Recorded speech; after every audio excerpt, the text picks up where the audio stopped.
Prince সিনেমায় megastar Shakib খানের নায়িকা হচ্ছেন তাসনিয়া ফারিন। শরীফুল রাজের সাথে ইনসাফ সিনেমায় তার চলচ্চিত্রে অভিষেক ঘটেছিল। এখন শোনা যাচ্ছে মেগাস্টার শাকিব খানের বিপরীতে প্রিন্স সিনেমায় তিনি কাজ করবেন। অর্থাৎ প্রিন্স সিনেমায় শাকিব খানের নায়িকা হচ্ছেন তাসনিয়া ফারিন, এরকম একটা নিউজ সোশ্যাল মিডিয়ায় ঘুরে বেড়াচ্ছে।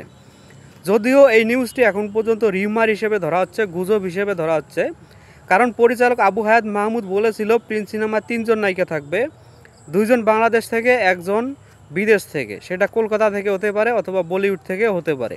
তবে তাসনিয়া ফারিনকে শাকিব খানের বিপরীতে প্রিন্স সিনেমায় নিয়ে যে বাসটা উঠেছে, এটা যদি সত্যি হয় তাহলে আমি অন্তত খুশি হব। কারণ আমি মেগাস্টার শাকিব খানের বিপরীতে নতুন নতুন নায়িকাকে দেখতে চাই। একই নায়িকা মেগাস্টার শাকিব খানের সব ছবিতে দেখতে চাই না। এতে মেগাস্টার শাকিব খানের সিনেমাগুলোতে কিন্তু বৈচিত্র্য আসবে, একটা মানুষের সিনেমা হলে গিয়ে সিনেমা দেখার আকর্ষণ বাড়বে।